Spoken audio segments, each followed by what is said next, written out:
Mafia अनुपम दुबे की पत्नी ने शहर के आशा होटल में आयोजित ब्राह्मण महासभा की बैठक में अपना दर्द बयां किया। अनुपम दुबे की पत्नी मीनाक्षी दुबे ने प्रशासन और सत्ताधारियों पर गंभीर आरोप लगाए। मीनाक्षी बोली, मेरे साथ अन्याय हो रहा है। ऐसा कोई नेता नहीं बचा जिसके पास समस्या लेकर ना गए हो। अभी तक ये लोग वोट मांगने आते थे, तब तक अनुपम दुबे सम्मानित थे, लेकिन अब यह इतने बड़े माफिया हो गए हैं कि उनके समर्थन में आने वाले हर व्यक्ति पर मुकदमा दर्ज हो रहे हैं। मैं यह कहना चाहती हूँ, मेरे परिवार को बचा लीजिए, मेरे सुहाग को बचा लीजिए, मेरे परिवार को न्याय दिलाए। मेरे पति जेल में हैं, मेरे बच्चों पर बीत रही है, मेरे बच्चे घर नहीं आए हैं, मेरे घर वाले हमसे दूर हैं। यहाँ सब ब्राह्मण समाज के लोग कह रहे हैं सब एकजुट है, तो सब मेरे लिए आवाज़ उठाए। आप लोग मेरी रक्षा करें। मेरा होटल तोड़ा गया, मेरा घर तोड़ना चाहते हैं। मेरी गुजारिश है, मुझे बहन बेटी जो भी समझे मुझे न्याय दिलाए। मेरा साथ देने वालों का वादा करती हूँ, मेरे परिवार की एक बूंद ऋणी रहेगी। मेरा सुहाग अमर करिए। ब्राह्मण समाज आज जो यहाँ पे सब लोग इकट्ठा हुए हैं, यहाँ पे जो भी हमारे मंचासी से बुजुर्ग ब्राह्मण बुजुर्ग लोग हैं उनको मेरा सादर चरण स्पर्श, और जो हमारी यहाँ पर बहनें और माताएं लोग हैं उनको मेरा चरण स्पर्श। वैसे तो मैं यहाँ कन्नौज जिले की बेटी भी हूँ, क्योंकि मेरा मायका जो है वो कन्नौज ही है, और आप लोगों को ये पता ही है कि मेरे साथ जितना भी अन्याय हो रहा है, ऐसा कोई भी राजनेता या ऐसा कोई भी जनप्रतिनिधि नहीं बचा है जिसके पास हम अपनी समस्या या अपनी प्रॉब्लम लेके गए नहीं है।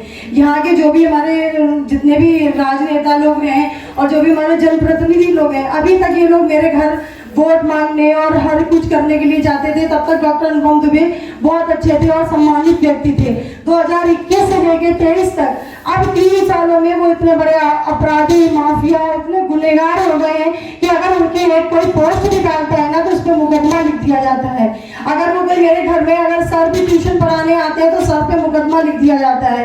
मेरे घर में कोई हालचाल पूछने आता है तो उस पर मुकदमा लिख दिया जाता है। कि मेरी गली से कोई गुजर पड़ जाए, जैसा कि मेरे भाई साहब ने अनुपम भाई साहब ने बताया कि कोई भीड़ से भी नाम उनका ले लेता है तो उस पर एक मुकदमा, फर्जी मुकदमा एक लिख दिया जाता है। तो आज हमें कुछ बोलने की ज़्यादा जरूरत नहीं है, क्योंकि जो भी यहाँ पर हमारे बुजुर्ग और जो मेरे भाई बहन यहाँ बैठे हैं उन सब लोगों ने मेरे पक्ष में मेरी सारी व्यथा आप लोगों के सामने रख दी है, और इसलिए मुझे कुछ ज़्यादा बताने की जरूरत नहीं। बस यही कहना चाहती हूँ, बेटी मानिए या बहू मानिए, आप लोग जो भी समझते हैं जिस नाते से चाहे उस नाते से बस मेरे परिवार को बचा लीजिए, मेरे सुहाग को बचा लीजिए।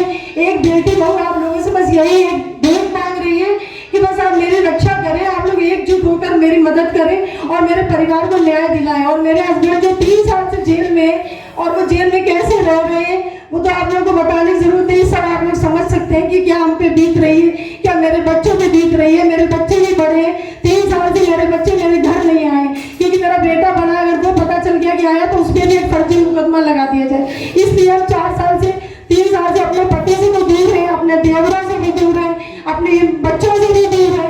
तो किस बात की सजा हमको मिल रही है? यहाँ पे जो ब्राह्मण लोग हैं, जिन लोगों ने ये बातें करी है कि सब एकजुट है, तो हम यही देखना चाहते हैं, अगर एकजुट है तो मेरी रक्षा कौन करेगा? फिर आप ही लोग तो करेंगे ना। आप लोग एक होकर हमारे लिए आवाज उठाएं और एक बेटी बहू जो भी आप समझे और उसके लिए उनको सपोर्ट करें और हमारे घर को, परिवार को बचाएं। और माननीय जो त्रिपाठी जी हैं मेरे भाई साहब, उन्होंने जो आप लोगों से बातें की हैं कि आप लोग एकजुट होकर उनका साथ दें, तो आगे वो चलेंगे, लेकिन सपोर्ट आप लोगों को करना है।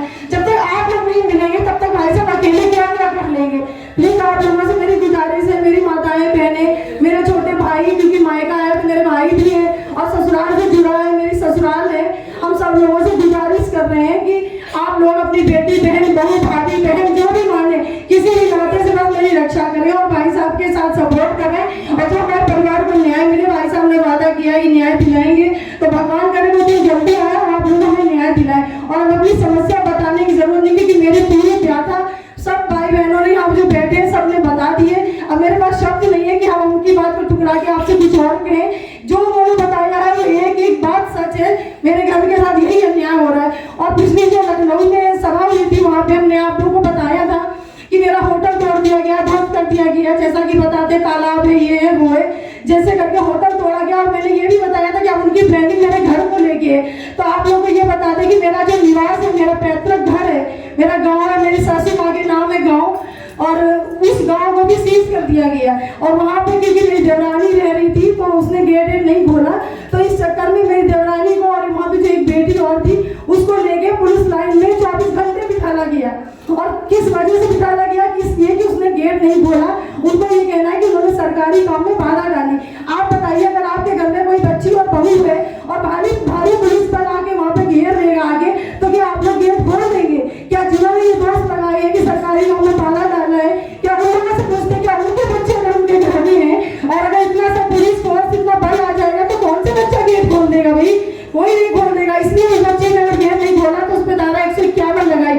24 घंटे हमको पुलिस लाइन में बैठना पड़ा, क्योंकि वो परिवार बगल की बेटी थी और वो मेरे घर में थी, मेरी देवरानी अकेली रहती है इस वजह से। और उसके साथ हमने 24 घंटे बिताए पुलिस लाइन में, और ये कहा गया अभी छोड़ देंगे, अभी छोड़ देंगे। उसके बाद जब वहाँ से निकाला गया कि मेडिकल होगा, मेडिकल कराने के बाद वहाँ पे जाके कोर्ट में उसको 151 की धारा लगा दी गई। 2 लाख की जमानती लगा के हमने कैसे वहाँ पर, संडे का दिन था, ना कोई वकील था ना कुछ था, ऐसे तो मनमानी ढंग से अन्याय किया जा रहा है। जो बातें अभी शायद भाई साहब लोग को नहीं मालूम है, इसलिए मैं केवल वो बात बताई। और जितने भी मेरे साथ अन्याय हुआ है वो तो आप लोग सब लोगों को पता चल ही चुका है। भाई साहब और मेरी दीदी लोगों ने सबने बोला है, तो आप लोग प्लीज मेरी गुजारिश है, बहन बेटी जो भी समझे आप मेरी मदद करें और मेरे भाई साहब का साथ दें, जो कि वो हमारे परिवार को न्याय दिलाने का बीड़ा उन्होंने उठाया है। और हम करते भगवान वो दिन जल्दी आए कि डॉक्टर साहब आप लोग के सामने आए, एक बहू और बेटी को आपके सामने ना आना पड़े भीख मांगने के लिए। और अगर इतना अगर ब्राह्मण समाज ने करा तो मैं इस बात का वादा करती हूँ और अपने परिवार की तरफ से वादा करती हूँ कि अगर मेरे शरीर की एक एक